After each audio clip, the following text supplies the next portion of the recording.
আজকের আমি chicken curry বানাবো, তাই চিকেন কারির জন্য নিয়ে নিলাম আদা রসুন বাটা। এখানে ভরে দিলাম আদা রসুন 1 চামচ পুরো। এবার আমি দিয়ে দিচ্ছি ধনে পাউডার 2 চামচ, লঙ্কার গুঁড়ো দিচ্ছি ভরে 1 চামচ, 1.5 চামচই দিয়ে দেবো এটা। এবার দিয়ে দিচ্ছি কাশ্মীরি লঙ্কার গুঁড়ো, সেটাও কালারের জন্য দিয়ে দিলাম 1.5 চামচের মতন। হলুদ দিয়ে দিচ্ছি।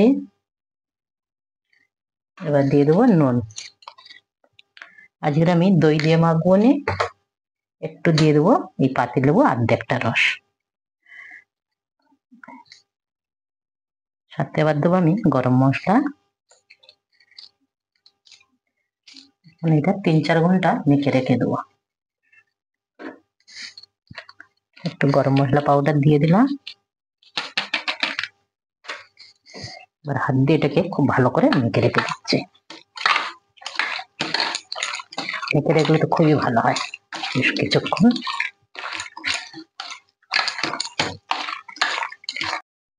একটু তেল দিয়ে দিলাম, সর্ষের তেল। ব্যাস, তেল হলুদ হয়ে গেল। তেলটা দিলে আরো সুন্দর কালার আসে হলুদের সাথে। এবার এটা ঢাকা দিয়ে 3-4 ঘন্টা এখন রেখে দেবো আমি।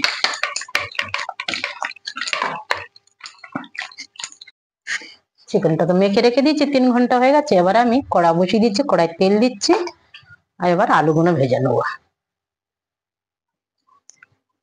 অল্প একটু নুন দিয়েছি তেলে, এবার আলুগুলো আমি দিয়ে দিচ্ছি। এটা নতুন আলু, একটু ভেজে নিচ্ছি নুন দিয়ে, নুন আর হলুদ দিয়ে ভেজে নেবো। আলুগুলো আমার ভাজা হয়ে গেছে, এবার আলুগুলো উঠিয়ে নিচ্ছি আমি। এই তেলের মধ্যে একটু গরম মশলা দিয়ে দেবো, তেজপাতা, গরম মশলা, শুকনো লঙ্কা।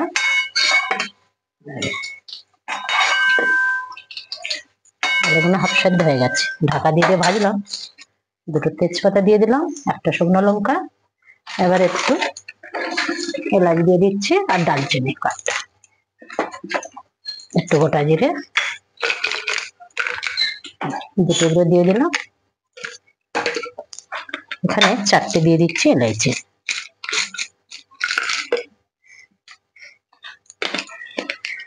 গোটা জিরে একটু ভাজা হলে পেঁয়াজগুলো তুলে দেবো।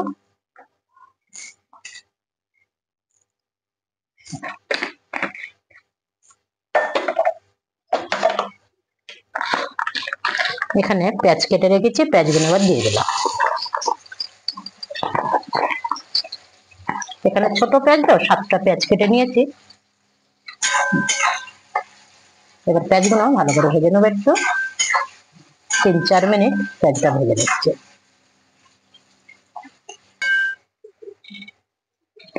তেলের মধ্যে পেঁয়াজটা আমার ভাজা হয়ে গেছে।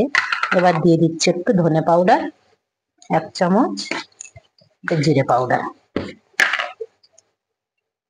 দিয়ে দিলাম 1 চামচ, একটু হলুদ দিয়ে দিচ্ছি। তারপরে দিয়ে দেবো টমেটো পিউরি করে রেখেছি।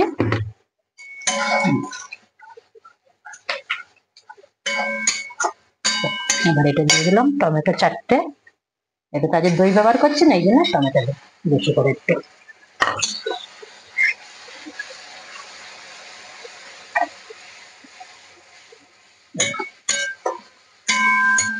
এবার আরো 2 মিনিট এটাকে ভালো করে কষিয়ে নেবো, তাহলে তেলটাও ভালো ছেড়ে যাবে।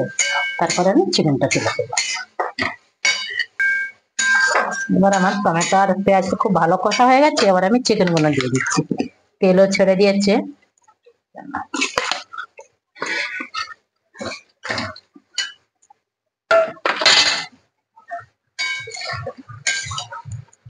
চিকেনটাকে খুব ভালো করে কষে নিতে হবে, তারপরে গরম জল দিয়ে দেবো।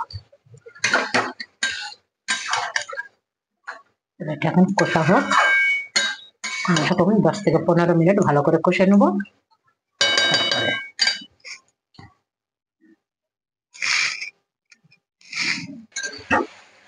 এখানে আমার 20 মিনিট হয়ে গেছে কষতে কষতে, অনেকটা টাইম লেগে গেল। সেটা যা হয়েছে এখন সব ছড়ে যাচ্ছে।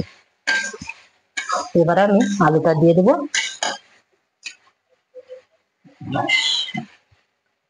এদিকে গরম জলও করে রেখেছি, গরম জলটাও দিয়ে দিচ্ছি।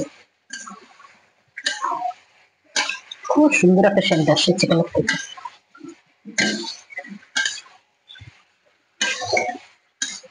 চলো এবার গরম জল দিয়ে দিলাম।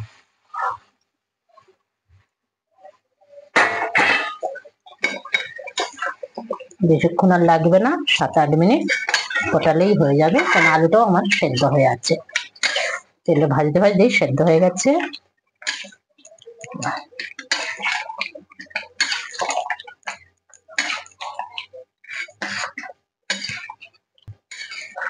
চিকেনটা আমার হয়ে গেছে, সাথে আগে কটা কাঁচা লঙ্কা আমি দিয়ে দিয়েছি 6-7টা। আলুগুলো খুব ভালো সেদ্ধ হয়ে গেছে, গলে যাচ্ছে পুরো। চলো চিকেনটাও ছেড়ে গেছে, এবার একটু ধনেপাতা দেবো। গরম মশলাটা আগেই দিয়ে মেখে নিয়েছিলাম, তেলের মধ্যেও দিয়ে দিয়েছিলাম, এই জন্য ওটা দেবো না। এখন খালি গরম মশলা হবে। অল্প একটু ধনেপাতা ছড়িয়ে দিলাম। এবার আমি গ্যাসটা বন্ধ করলাম। আমার চিকেন কারি হয়ে গেছে।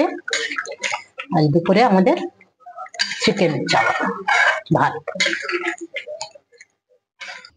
আপনাদের যদি ভিডিওটা ভালো লাগে তাহলে অবশ্যই লাইক, সাবস্ক্রাইব, কমেন্ট, শেয়ার অবশ্য করবেন। ধন্যবাদ।